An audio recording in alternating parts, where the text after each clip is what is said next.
my father's from Afghanistan. The people living in that region are being murdered at an alarming rate. You're not being told the truth about a lot of things that are taking place in that region, and you have Persians, Arabs, and more Afghans turned against each other, and that is even more horrifying. So I don't really believe that the majority of these white Caucasian Portlanders are really genuinely guilty about anything, but they've been told over time they need to feel guilty and they need to behave as if they're guilty when it comes to the black man, especially Obama, even though he's not really black, even though he's not really doing anything for the black community.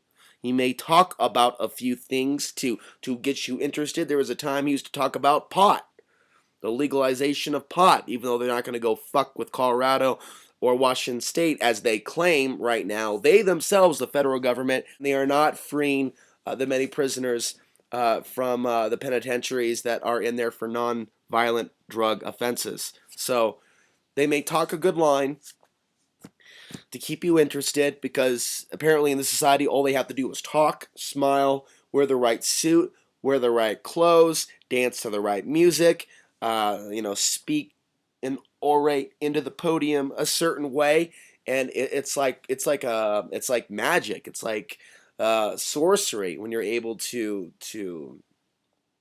pull those many minds into your direction. The masses, the 99%.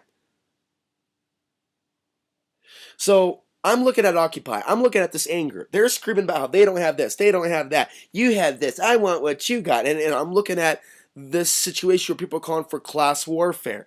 They're not calling for a greater spiritual understanding of what's going on. They're calling for conflict. They're calling for some sort of a fight between their fellow man, their fellow woman, because of the car they drive. Because the job that they have. Oh, it's their fault they're successful and they're not. Right. And all these really weird, I will call them dark ideologies came out of the woodwork. Where was the support? And I'm not here to whine. Where was my support when I needed it, when I had no place to live, and I spent all of my energy on alternative media, on the Access TV show, and at the time, I had a radio show on Oracle Broadcasting, and there was a few other networks that one time I was associated with. So I saw hypocrisy there with these groups. Many of these people I've never seen before, and that was a very interesting time astrologically. There was a lot of energies purging from the planet at that time. There were a lot of people waking up. There's a lot of people that told me they woke up in October 2011, not just one, but several women that I've talked to over time have told me that was the time period where the light bulb went off above their head. Now, whether it was Occupy that was the catalyst or something else, there was something about that time that got people thinking about things. But the thing about Occupy is, this whole 99% thing, all of a sudden, as soon as this thing started, people started showing up, playing leadership roles. And this was seen more in the beginning than the end, although it's still a part of Occupy, but getting people to chant together in unison, together, at the same time. One person leading. And, it could be something like, the people say, everybody, repeats what the first person said. We are not going to tolerate this. We are not going to tolerate this. We are human beings. We are human beings. And it just goes on and on and on. There were very few signs. And I don't really remember any signs in my memory. There may have been some. Right now, I can't recall that were openly anti-Obama. The way that we saw signs being openly anti-Bush regime years ago, before Barack Obama was elected. I mean, we saw those things. We saw Bush being compared to the Antichrist. We saw Bush being compared to the devil. Even though at that time I knew those things weren't true. He's not the devil. He's not the Antichrist. He is another follower of the satanic agenda of the New World Order. At one point he won't be the president. Another person will pick up in his place, because there was shit going on before Bush was the president. And just that shit got kind of crazy after 9/11. But we're still on this stepping stone, or shall I say stepping down,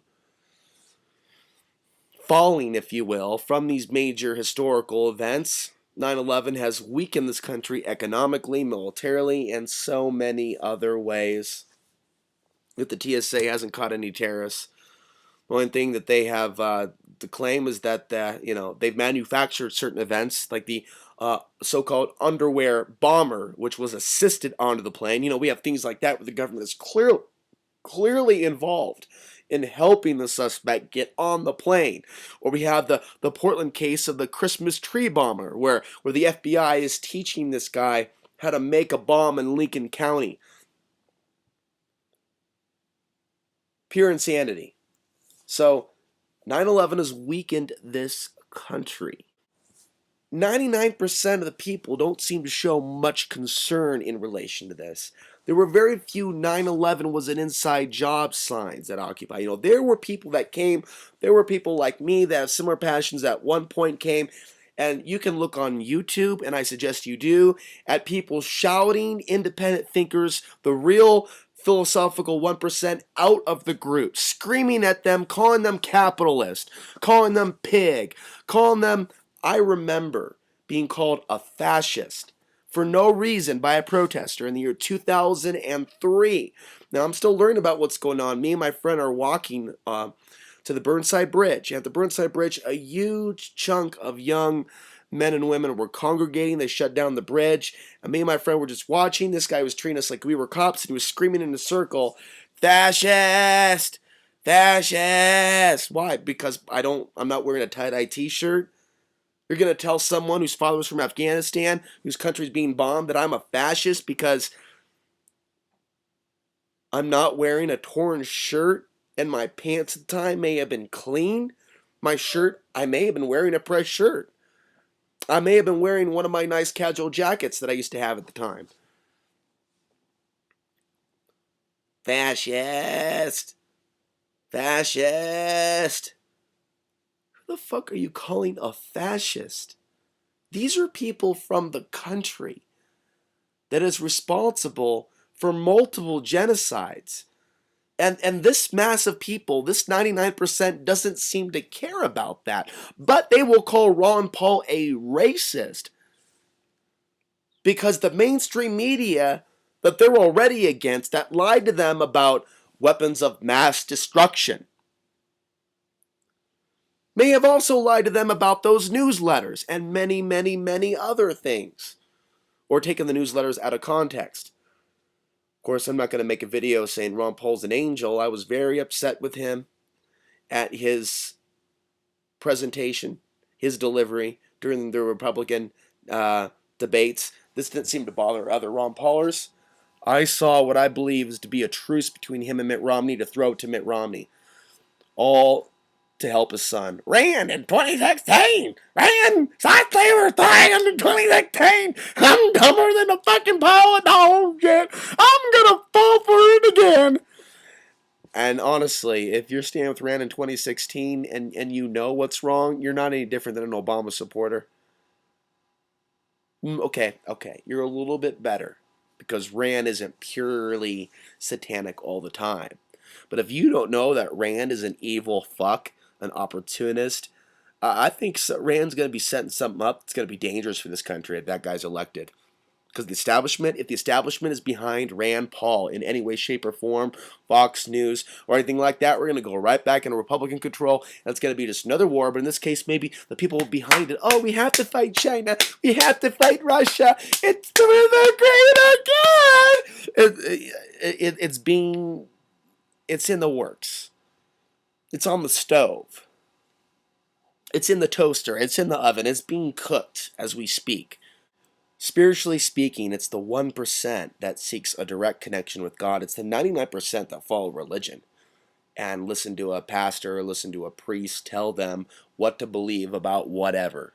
It's not the 99% that seeks a true direct connection with God. It's not the 99% that wants to end the war. It's not the 99% that cares about the descendants of Afghanistan or the people of Afghanistan or Iraq or Africa or all of that. They can go ahead and scream Ron Paul's a racist. They're not really showing much evidence that they're not racist themselves. What they have shown, what the masses have shown, the 99% is that they only care about themselves. And if you question what the empire is doing, you're now evil. You are now the devil. You are a capitalist. You are a fascist if you do not go along with what they believe in. We have to reflect on what happened with Occupy. And I'll tell you what, there's something about how it was very organized, how it just launched in all these cities. I don't believe it was grassroots. And I remember China and Russia saying that they supported Occupy. Well, it's really interesting because Occupy is a military term. And I've been talking about for years, the number of people out there that have had visions, that have had dreams, and the information, the things we can prove that show that, we're heading to some sort of a clash of titans with China and Russia, and this country isn't going to be safe enough to hold off foreign invaders at the time that war may come. So when you start saying occupy this city, occupy that city, you're talking about a weird, perverted use of the law of attraction. Because none of these cities are occupied by people in the right minds. Now, there are exceptions. You may be a part of that exception. You may be so talented as an individual with your social skills that you can handle people screaming in your face so loud, spit and just drool and just foaming at the mouth, just flying off at you, and you're like, oh, it's cool, man. Here's a fucking rollie. Here, smoke this bowl, bro. I know how you feel. Here, let me scream back at you. And I've seen videos on YouTube where people seem to be almost channeling entities. And there are some psychics that I've seen post on Facebook saying that they were seeing a lot of alien energy around some of these protests, trying to drive it into something destructive, emotional. So, in reflection of the whole 99% thing, I would be ashamed to be a part of the masses. I would try to pull any of my friends out of the masses, and I would try to talk to the masses and say, hey, throughout time, 1% of the population's been truly compassionate. Less than 1% of the population, has really fought for women's rights. Less than 1% of the population, has sought to truly have a direct connection with God, with Source, with the Creator, with the Great Spirit, how we truly affect our reality. It's the masses that keep fucking shit up. It's the masses that keep following. It's the masses that keep believing the propaganda. It's the masses that keep following the leader, the Pied Piper. And there have been many, many, many fascist gatherings of human beings in the past where it seemed like it was a good thing and about saving the country, and it's turned into a mob, and people have gotten killed. People have been scapegoated. People have been labeled as the enemy. We saw what happened with the Jews in Nazi Germany. The fascist way of thinking that a lot of occupiers have has actually shocked me, and kind of reminded me that we're not going to get out of this anytime soon, and it's best to stay out of environments like that. Unnecessary clashes with police just to do it. Police are serving the system. They're not all bad. Some of them are opportunists, but when you're just focusing on causing disturbances in your local environment, you're a mob. When you're baiting police with donuts, you look like an evil gremlin. It doesn't mean that by saying that I like the cop. But I see another human being there that's called to do his job, and I don't believe that he's a part of the banker bailout scheme or has any power to change that. That dude's getting robbed as well. But you're going to fight with the fellow slaves? And that's what the masses are doing, as I'll close here. They want a Royal Rumble, WWE style, a mass, so-called, even though we're all in this poor bracket, so-called, based on how one looks, class warfare scenario. Can't tell you how many times people have assumed I'm a wealthy man. Whether it be my complexion, whether that be just their jealousy of something. Half the time people are attacking me for my appearance. Half the time people are saying I'm a rich boy. People are asking me if I'm a cop. It is absolutely ridiculous, the thinking that the masses possess. I've ranted enough. Be part of the real 1%. The individuals that think for themselves, that don't follow the leader. Do you really think Obama's going to fix things? Do you really think Obama is a part of the 99%? Do you really believe what the TV tells you? Are you a fucking idiot? Thank you for watching. Please share this with an occupier of some form.